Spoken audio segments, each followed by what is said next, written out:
म सन्दीप शाह। म आज इलेक्सनको बारे तपाईँलाई छोटो जानकारी दिन चाहिरहेको छु।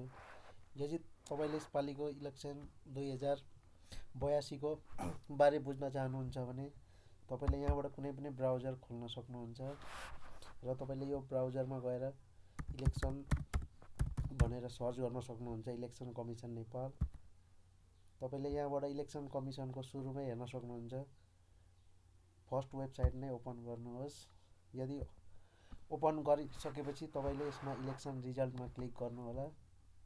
इलेक्सन रिजल्टमा क्लिक गरेपछि तपाईँले यहाँ देख्न सक्नुहुन्छ जम्मा 7वटा प्रदेशकै सबै इन्फर्मेसनहरू पाउन सक्नुहुन्छ। जस्तो तपाईँले आफ्नो लोकल ठाउँको देख्न सक्नुहुन्छ। मोरङको सायद सर्भर इरर भएर नआएको होला। यहाँ जस्तो यहाँ हामीले झापाको सिलेक्ट गर्न सक्छौँ।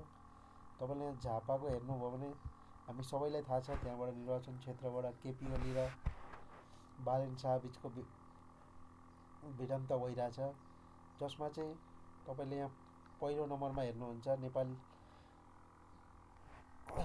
नेकपा एमालेबाट केपी शर्मा ओलीले सूर्य चिन्हबाट चाहिँ दिनुभएको छ। उहाँको क्वालिफिकेसन हेरौँ। उहाँ चाहिँ केपी शर्मा ओली, जसको फुल फर्म एक्चुअली गुगलमा हेर्नु होला।